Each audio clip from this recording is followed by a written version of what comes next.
Hi hello welcome back to ഈസ ചാൻസ്. അപ്പോൾ ഇന്ന് ഞാൻ വന്നിട്ടുള്ളത് വെറും 5 മിനിറ്റ് കൊണ്ട് നമുക്ക് ചുരുങ്ങിയ ചേരുവ വെച്ച് വളരെ പെട്ടെന്ന് ഉണ്ടാക്കിയെടുക്കാൻ പറ്റുന്നൊരു എഗ്ഗ് സാൻഡ്വിച്ചിൻ്റെ റെസിപ്പി ആയിട്ടാണ് കേട്ടോ. അപ്പോൾ എല്ലാവരും ഈ ഒരു വീഡിയോ സ്കിപ്പ് ചെയ്യാതെ കണ്ടുകൊണ്ടിരിക്കുന്ന ടൈമിൽ നിങ്ങൾക്ക് ഇഷ്ടമാണെങ്കിൽ ലൈക്ക് ചെയ്യാനും അതുപോലെ തന്നെ ഷെയർ ചെയ്യാനും സബ്സ്ക്രൈബ് ചെയ്യാനൊന്നും മറക്കരുത് കേട്ടോ. അപ്പോൾ ഈ ഒരു സാൻഡ്വിച്ച് ഉണ്ടാക്കിയെടുക്കാൻ വേണ്ടിയിട്ട് ഞാനിവിടെ ഒരു ബൗളിലേക്ക് 4 കോഴിമുട്ട പൊട്ടിച്ചൊഴിച്ചിട്ടുണ്ട്. ഇതിലേക്ക് കുറച്ച് ചില്ലി ഫ്ലെക്സും അതുപോലെ തന്നെ ആവശ്യത്തിനുള്ള ഉപ്പും കൂടിയും ചേർത്ത് നല്ലതുപോലെ ഒന്ന് മിക്സ് ചെയ്ത് വെക്കുക. ഇനി ഒരു പാൻ ചൂടാക്കി അതിലേക്ക് ഈ ഒരു കോഴിമുട്ടയുടെ മിക്സ് ഒഴിച്ചെടുക്കട്ടെ. കുറച്ച് വെളിച്ചെണ്ണയും കൂടി ഒന്ന് ഒഴിച്ചെടുത്തിട്ട് നമുക്ക് ഈ ഒരു മുട്ടയുടെ മിക്സ് ഇതിലേക്ക് ഒഴിച്ചെടുക്കാം. ഫുള്ളായിട്ട് ഒഴിച്ചെടുക്കണം, ഒരു 1/4 ഭാഗത്തോളം ഒഴിച്ചെടുത്താൽ മതി. ഇനി ഇതുപോലെ എല്ലാ ഭാഗത്തേക്കൊന്ന് ചുറ്റിച്ചെടുക്കുക.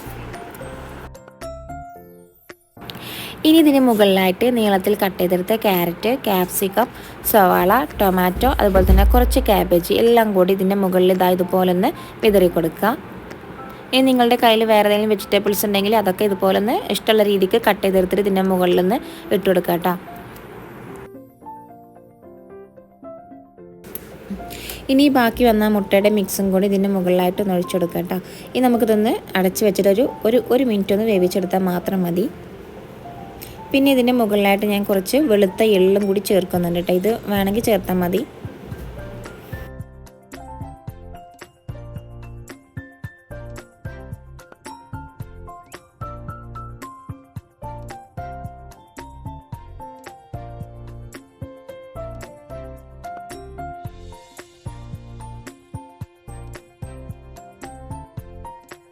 അപ്പോൾ നമ്മുടെ ഓംലെറ്റ് ഇവിടെ റെഡി ആയിട്ടുണ്ട് കേട്ടോ. ഇനി നമുക്കിതാ ഇതുപോലൊരു 4 പീസാക്കിയിട്ടൊന്ന് കട്ട് ചെയ്തെടുത്തിട്ടുണ്ട് കേട്ടോ.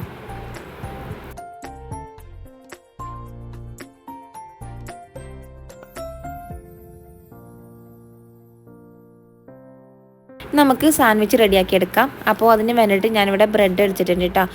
നമുക്കിതിന് വേണ്ടത് മിൽക്ക് ബ്രെഡാണ് കേട്ടോ. മിൽക്ക് ബ്രെഡ് ആണെങ്കിൽ ഒന്നുകൂടി നന്നായിരിക്കും. അപ്പോൾ എൻ്റെ കയ്യിൽ മിൽക്ക് ബ്രെഡ് ഉണ്ടായിട്ടില്ല, സാധാ ബ്രെഡാണ് കേട്ടോ. ഇതാ ഈ ഒരു ബ്രെഡിൻ്റെ മുകളിലായിട്ട് ഇതുപോലെ ഒരു സ്ലൈസ് ചീസ് വെച്ചിട്ടുണ്ട്. ഈ ഒരു ചീസ് ഇല്ലാന്നുണ്ടെങ്കിൽ അത് വേണമെന്നൊന്നുമില്ല കേട്ടോ, നിർബന്ധമൊന്നുമില്ല. നമുക്ക് ഇങ്ങനെ തന്നെ ഉണ്ടാക്കിയെടുക്കാൻ പറ്റും. അപ്പോൾ ഞാൻ ഈ ചീസ് കയ്യിലുണ്ടായപ്പോൾ വെച്ചെന്നുള്ളൂ. ഇനി ഇതിന് മുകളിലായിട്ട് നമ്മളിപ്പോൾ തയ്യാറാക്കി വെച്ച ഒരു ഓംലെറ്റ് ഉണ്ടല്ലോ, അതിൽ നിന്നൊരു പീസ് എടുക്കുക, എന്നിട്ട് ഇതിൻ്റെ മുകളിൽ നിന്ന് വെച്ചെടുക്കുക കേട്ടോ. പിന്നെ കുറച്ച് ടൊമാറ്റോ കെച്ചപ്പും കൂടി ചേർത്തിട്ടുണ്ട്. ഇനി നിങ്ങളുടെ കയ്യിൽ മയോണൈസ് ഉണ്ടെങ്കിൽ അതും കുറച്ച് ചേർക്കാവുന്നതാണ് കേട്ടോ. ഇനി നമുക്ക് മറ്റൊരു ബ്രെഡ് കൊണ്ട് ഇതുപോലെ ഒന്ന് കവർ ചെയ്തെടുക്കുക കേട്ടോ. അത്രേ ഉള്ളൂ. ഇനി ഇത് ജസ്റ്റ് ഒന്ന് ഫ്രൈ ചെയ്തെടുത്താൽ മാത്രം മതി. തിരിച്ചും മറിച്ചിട്ടെടുത്ത് ജസ്റ്റ് ഒന്ന് ചൂടാക്കി എടുത്താൽ മാത്രം മതി കേട്ടോ. ഈ ഒരു ചീസ് ഒന്ന് മെൽറ്റ് ആവുന്നത് വരെ അത്ര മാത്രം മതി. ഇത് വേണമെന്നുണ്ടെങ്കിൽ ചീസ് ഇല്ലയെന്നുണ്ടെങ്കിൽ നമുക്ക് ചിക്കൻ ഉണ്ടെങ്കിൽ ചിക്കനൊക്കെ അതിൻ്റെ ഉള്ളിൽ ഫില്ലിംഗ് ആക്കി കൊടുത്തിട്ട് അങ്ങനെ ഉണ്ടാക്കിയെടുക്കാം കേട്ടോ. ചീസ് വേണം നിർബന്ധമില്ല. അല്ലാന്നുണ്ടെങ്കിൽ മയണൈസ് അതുപോലെ തന്നെ ടൊമാറ്റോ കെച്ചപ്പും വെച്ചിട്ട് നമുക്ക് ഉണ്ടാക്കിയെടുക്കാൻ പറ്റും കേട്ടോ. അപ്പോൾ വളരെ ഈസി ആയിട്ട് ഉണ്ടാക്കിയെടുക്കാൻ പറ്റുന്ന ഈ ഒരു എഗ്ഗ് സാൻഡ്വിച്ച് കുട്ടികളൊക്കെ വരുമ്പോൾ പെട്ടെന്ന് തന്നെ നമുക്ക് ഉണ്ടാക്കി കൊടുക്കാൻ പറ്റും കേട്ടോ. അപ്പോൾ ഇതാ വളരെ ഈസി ആയിട്ട് ഉണ്ടാക്കിയെടുക്കാൻ പറ്റുന്ന എഗ്ഗ് സാൻഡ്വിച്ച് ഇവിടെ റെഡി ആയിട്ടുണ്ട് കേട്ടോ. അപ്പോൾ എല്ലാവരും തയ്യാറാക്കി നോക്കുക. അപ്പോൾ എൻ്റെ ഇന്നത്തെ ഒരു കുഞ്ഞു വീഡിയോ ഇഷ്ടപ്പെട്ടാൽ ലൈക്ക് ചെയ്യാനും ഷെയർ ചെയ്യാനും അതുപോലെ തന്നെ സബ്സ്ക്രൈബ് ചെയ്യാനൊന്നും മറക്കരുത്. അപ്പോൾ ഇൻഷാ അല്ലാഹ് പുതിയൊരു വീഡിയോയുമായി വരുന്നതുവരെ എല്ലാവർക്കും താങ്ക്സ് ഫോർ വാച്ചിങ്.